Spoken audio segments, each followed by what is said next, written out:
Space Cadet Rookie Mission Log. My construction site of these here docks are looking abysmal. I can no longer stand for it. My server mates are relying on me to make a decent spawn and market area. I shall not fail them, Stockman.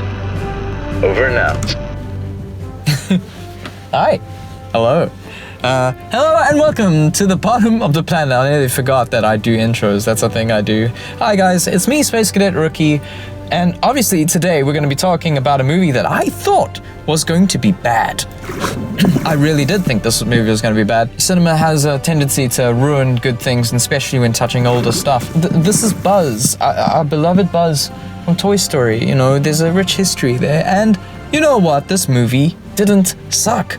I can tell you why. In a long story short, I feel like this movie was quippy, if that makes sense. It kept your attention. It was quick form comedy, and if any scene lingered too long, they cut to the most unexpected thing to happen. And that's great. That was not just a subverting expectations, but just literal unexpected gags or unexpected plot twists. Chris Evans is Buzz, and he has hair now. Buzz has hair now. I would have loved to see the writer's room and also just the storyboard character animation artists deciding what his hair looked like, and they did a really great job. He looked amazing and they captured it very well. Buzz is also extremely good at crash landings in this movie, if you haven't noticed. But I have an interesting thought right now, right?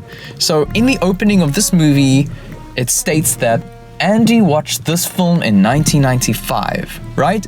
So in 1995, he watched this exact film. It doesn't state anything about, like, this is a rendition of that film.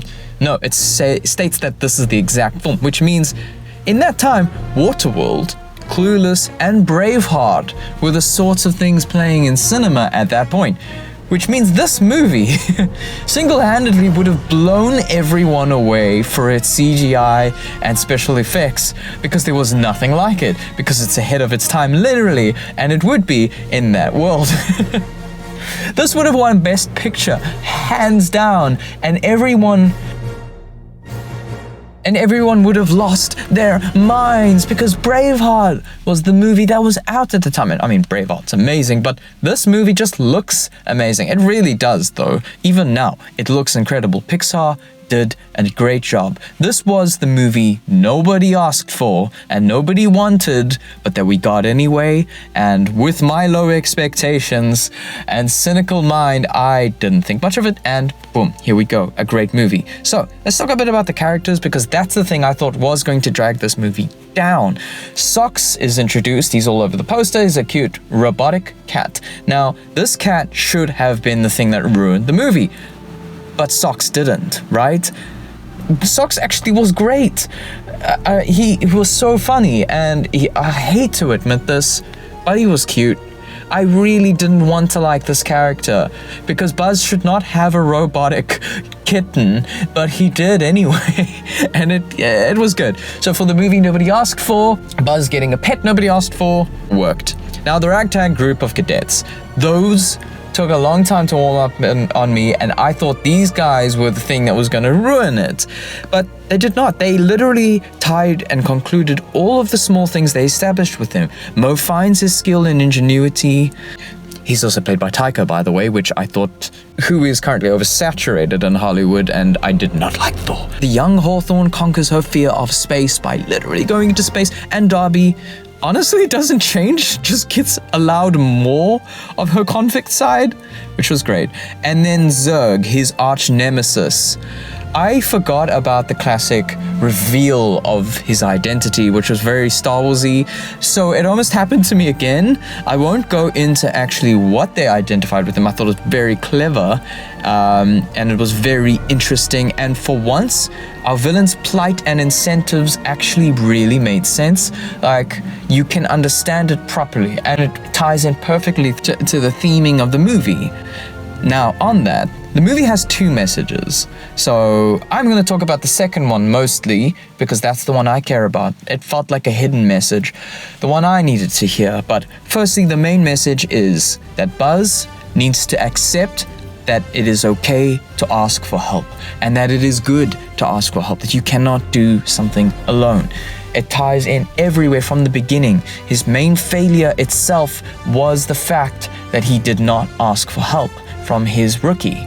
And by the end of the movie, not only was he accepting the help of autopilot, which he dreaded, but he was also accepting the help of his cadets, and he was better for it. Great message, very awesome. When the wings came out, he became fully realized as Buzz, and I forgot he had wings. It was awesome to see. But the message I want to talk about is the message on failure. He fails over and over again in this film. The whole point they were stuck on the planet was because of him, and he refused to give up.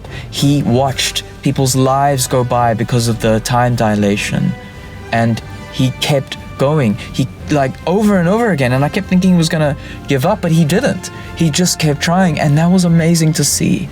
To bounce back after failure is one of the most commendable things you can see in a protagonist, and it is very, very Buzz.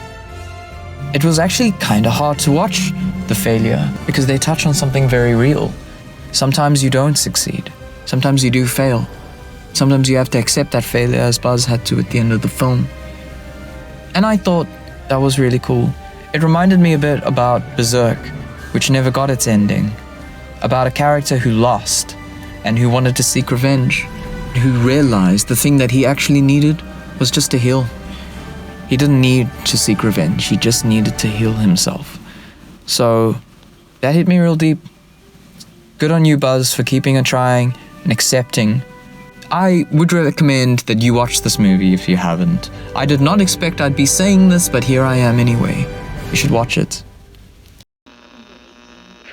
Space Cadet Mission Log. I can confirm that these here docs are somewhat permissible, albeit subject to change, as adages will undoubtedly ensue. In other words, my viewer here has been great. They've subscribed and decided that they'll be watching more videos. What do you mean, Negatory? That's an affirmative. Because I know who watches these. And thank you, really. I do see you there behind the screen. Well, I suppose all that's left to say is, to infinity and beyond!